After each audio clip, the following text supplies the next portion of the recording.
How's it going?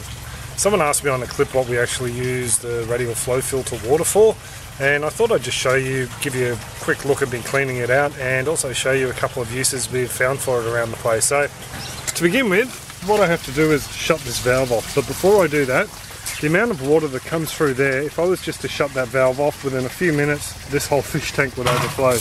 So what I do first is just filling up the system at the moment, topping her up. What I do is come around the back here and I just turn the inlet valve into the fish tank down to about quarter to a half flow.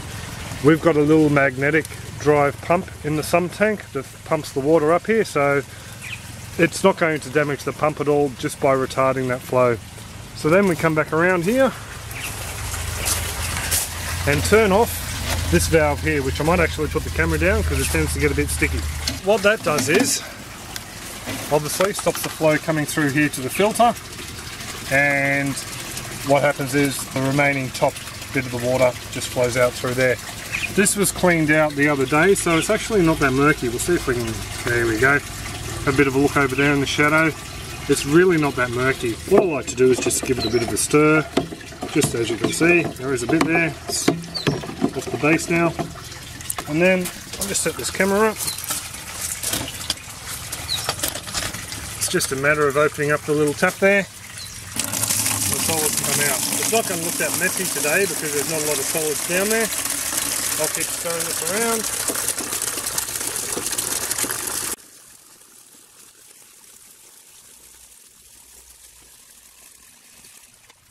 So that's the rest of the solids down there.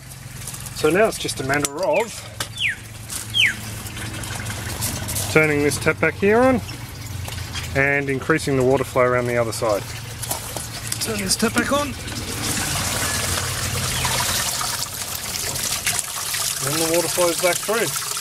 I sometimes find that if you turn the tap off down the bottom, that helps. I got wet feet now.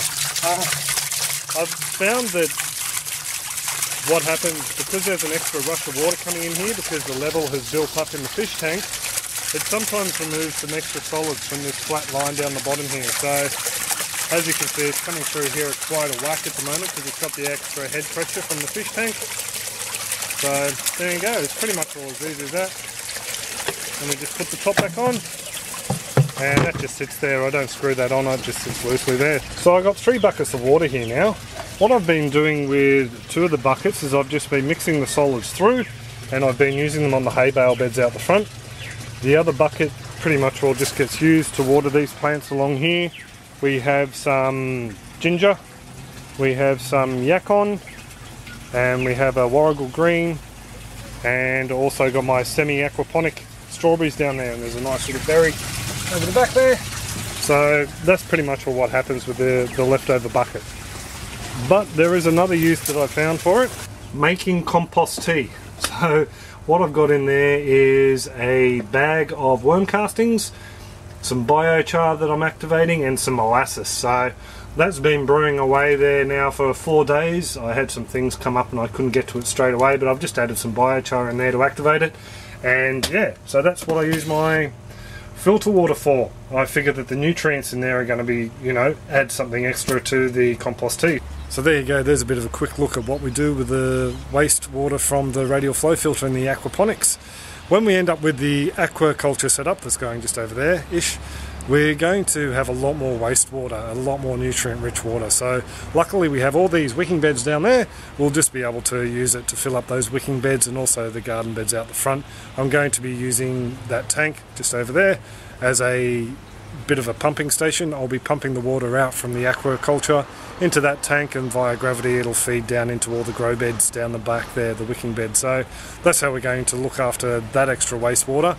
But for the actual aquaponics itself, that's pretty much all how we handle the water. I hope that answered any questions. Yeah, I thought I'd just do a quick little clip on that while I had a spare 5 minutes in the backyard. So any comments, questions, suggestions, just pop them in the comments section below and I'll get back to you. Other than that, hope you have a great one. Take it easy. Catch ya. It's a bit of a two-hand job, that valve. We turn him off if he wants to go all the way, which he doesn't. There we go, we turn him off.